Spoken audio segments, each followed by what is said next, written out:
சீமான் அவர்கள் தொடர்ச்சியாக தந்தை பெரியாரை இழிவுபடுத்தி கிட்டத்தட்ட 20 நாளா பேசிட்டு இருக்காரு.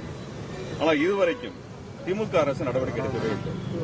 கடுமையான நடவடிக்கையை ஏன் எடுக்க மறுக்கிறது? அதாவது பெரியார் மீதான விமர்சனமோ அல்லது இதர அரசியல் தலைவர்கள் கட்சியின் மீதான தலைவர்கள் மீதான விமர்சனம் வைக்கும்போது விவாதமா எடுத்துக்கொள்ளலாம்.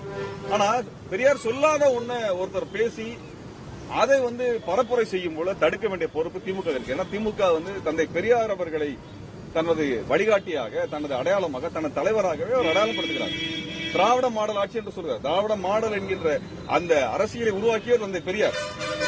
அவரை இழிவுபடுத்துவார், கொச்சைப்படுத்தி பேசிக்கிட்டே இருக்கிறார் சீமான். இதுவரைக்கும் அவர் மேல நடவடிக்கை எடுக்கல. கிட்டத்தட்ட 60 இடங்களில் வழக்கு பதிவாயிருக்கிறது. இதே மற்றவங்க ஏதாவது பேசினோம்னா உடனடியாக வழக்கு பாய்கிறது, கைது நடவடிக்கை மேற்கொள்கிறார்கள், சிறையில் அடைக்கிறார்கள். ஆனால் இவ்வளவு தூரம் சீமானை பேச விட்டிருப்பது ஏன்? சீமானை இவ்வளவு தூரம் நீங்க அனுமதிப்பது ஏன் என்றுதான் நாங்கள் திமுக அரசை நோக்கி கேள்வி எழுப்பி இருக்கிறோம். அதற்கெல்லாம் அவர் பதில் சொல்லி ஆகணும்.